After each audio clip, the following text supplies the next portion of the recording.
Hey everyone, welcome back to the Side Hustle Weekend podcast. My name is Ankit, and I'm the founder of Thrillverse Media and author of over 20 best-selling fiction novels. I started the Side Hustle Weekend community after noticing something very powerful. People with multiple income streams weren't just surviving tough times, they were thriving through them. Even if you're earning great money at your job right now, having side income gives you options and security that one paycheck just can't provide. Every week, our team gets together to talk about what's actually working in the world of side hustles and passive income. These conversations were too good to keep to ourselves, so we decided to start recording them for you. We're calling it the Side Hustle Weekend Podcast. But first, let me introduce you to your hosts for today. Meet Sarah Mitchell. She took AI tools and turned them into a legitimate six-figure business. Her insights on using AI for automation and scaling will blow your mind. And then there's Alex Parker. When he's not helping startups scale their operations, he's in the trenches, testing new side hustles and documenting what really works. In each episode, they dive into exciting new opportunities in the world of side hustles and passive income.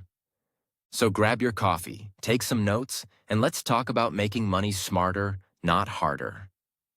Also, before we start, hit that like button, share, and subscribe to join our Weekend Hustlers community. Turn on notifications so you don't miss our episodes where we break down more side hustle strategies. Over to you, Sarah and Alex, and I'll catch up with you at the end of the podcast. All right, ready to dive in.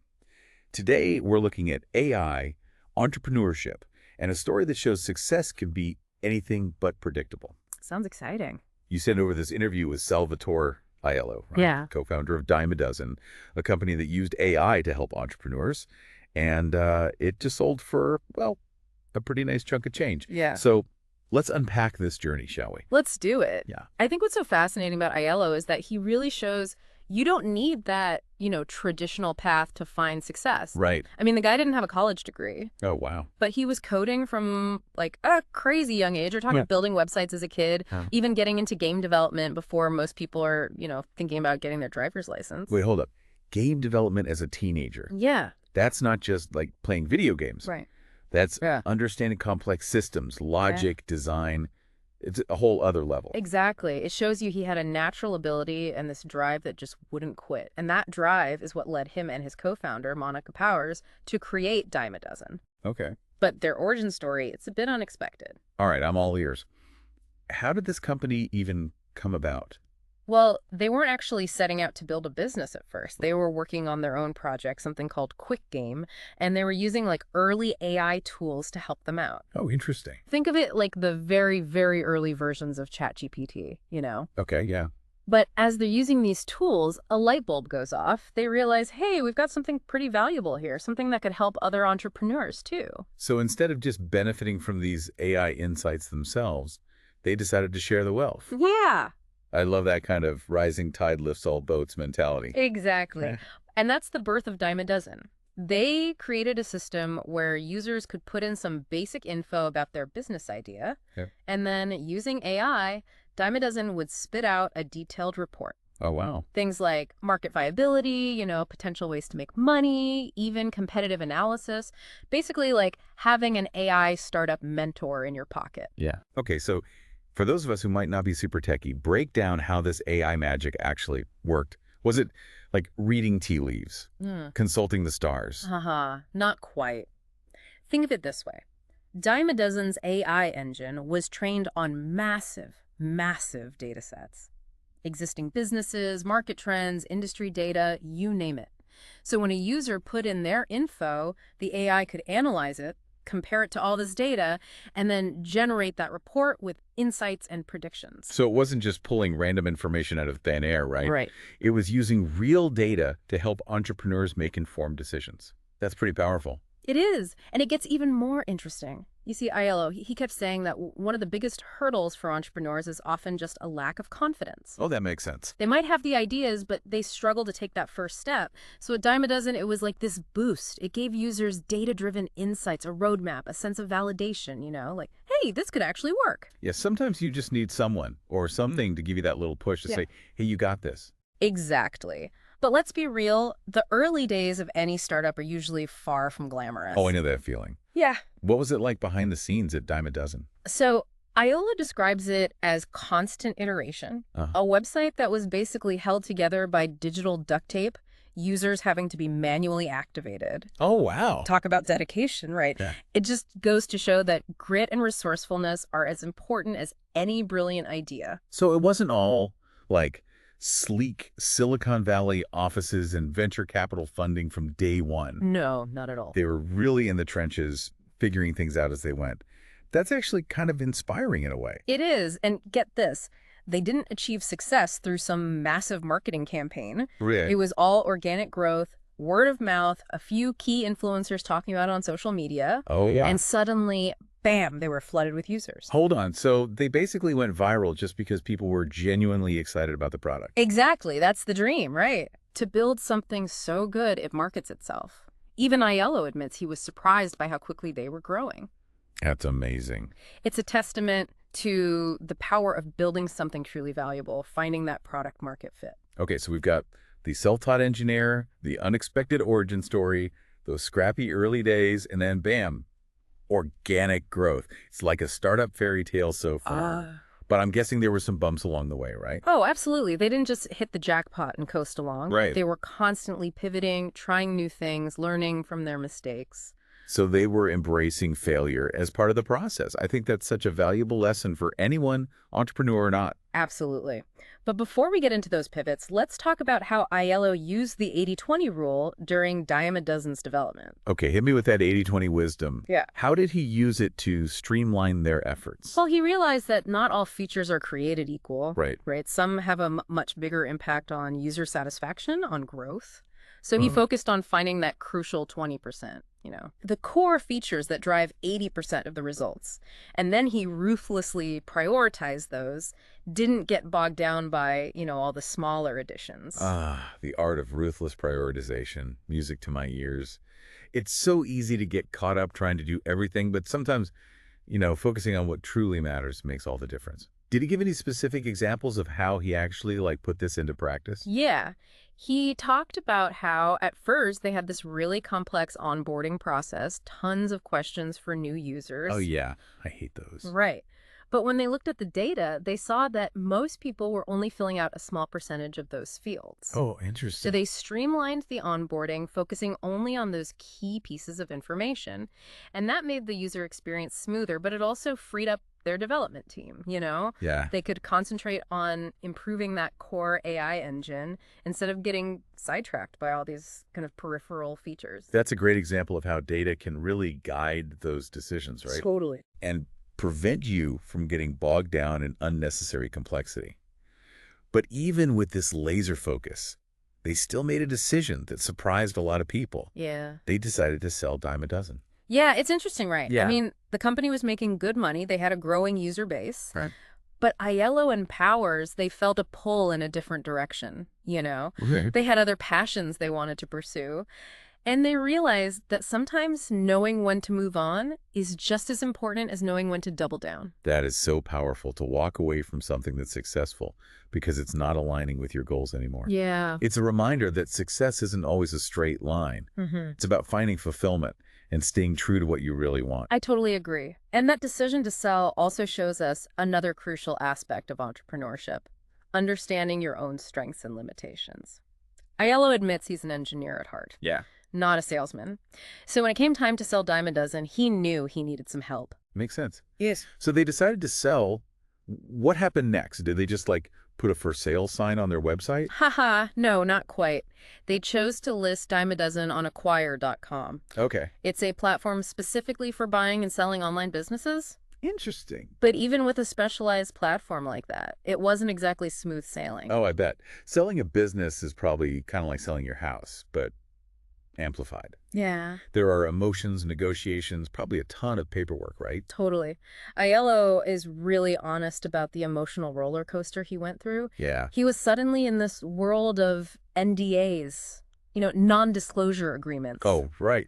Where potential buyers had to sign this legally binding contract saying they'd keep DimeADozen's info confidential. So a digital handshake promising to play nice. Exactly.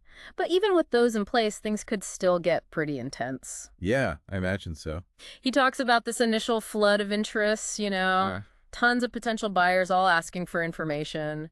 But he quickly realizes he isn't prepared for the level of, scrutiny that comes with those inquiries, the due diligence. Wait, back up for a sec. Yeah. What exactly does due diligence mean in this context? Basically, it's when potential buyers take a really deep dive into the business, the financials, operations, legal stuff, all of it, before they commit to actually buying it. So it's not just about how shiny the website looks, Yeah, right? no. It's about proving the business is sound from the inside out. Exactly. They want to make sure everything is legit, no hidden surprises. Makes sense. But I bet it's nerve-wracking for the seller. Absolutely. And Aiello struggled at first to provide the level of detail that these serious buyers were looking for. He had a basic website, some financial summaries, but he didn't have a proper way to share confidential docs in an organized, secure way. Oh, I see the problem. It's Yeah. like trying to show off your amazing house, but only letting people peek through the windows. Yeah. They need to get inside, really explore, to appreciate it. That's a perfect analogy. And luckily, Aiello had some amazing support from the team at acquire.com. Okay, good. A woman named Ebony, who was his advisor, she really stepped up to help him navigate it all. Okay, Ebony to the rescue. What kind of guidance did she give him? Well, she quickly realized that Aiello needed a data room. A data room. What's that? It's basically a secure online space where sellers can upload all the important documents and info that buyers need for due diligence. Oh, okay. She explained that having a well-organized data room makes the process easier for buyers, and it also shows that the seller is serious and professional, It's like creating that virtual VIP tour of the business with everything neatly arranged and easy to access. Yeah, exactly. And once he set up the data room and started providing that more detailed interest from those serious buyers, it really skyrocketed. Oh, wow. But Ebony also pointed out something else that Aiello, being an engineer, hadn't really grasped: the importance of being a proactive salesperson. Wait, but I thought they were using a platform to sell the business. Shouldn't that kind of do the selling for you? Well, yeah, but even on a platform like acquire.com, you can't just sit back and wait for offers. Right. Aiello had to shift his mindset, become more proactive, actively engage with potential buyers, answer their questions, really highlight what made DimeADozen so valuable. So less like a pushy used car salesman Yeah. and more like a passionate advocate for what he'd built. Exactly. And this is where Ebony's guidance was so crucial. She really pushed him to follow up persistently with potential buyers, even when he felt like he might be annoying them. Persistence pays off. Yeah. It's a classic sales mantra, right? Yeah. But how persistent are we talking? While Aiello jokes about Ebony's 9 follow-ups rule, 9 follow-ups. Wow. she emphasized that it often takes multiple touch points to actually close a deal. Yeah. And each interaction is a chance to build rapport, provide more info, really demonstrate your commitment to finding the right buyer. That's some serious dedication. Yeah. It shows that even in the online world, building relationships, nurturing those connections, it still matters. It totally does. But even with Ebony's support and those newfound sales skills, Aiello admits the whole process was emotionally draining. He talks about the constant phone checking, the anxiety of waiting for responses, the fear of rejection. No, I bet. It's a good reminder that selling a business, it's not just a transaction, Yeah. It's deeply personal. It really makes you realize that behind those headlines, about million-dollar acquisitions, there are real people navigating those complex emotions, putting their heart and soul on the line. Exactly. And that human element, it's something we often forget about. Aiello's honesty about his struggles makes his story all the more relatable and inspiring, don't you think? Absolutely. Okay, so we've covered the emotional roller coaster, the due diligence, the persistence in sales, but let's cut to the chase. Did all of this effort actually pay off?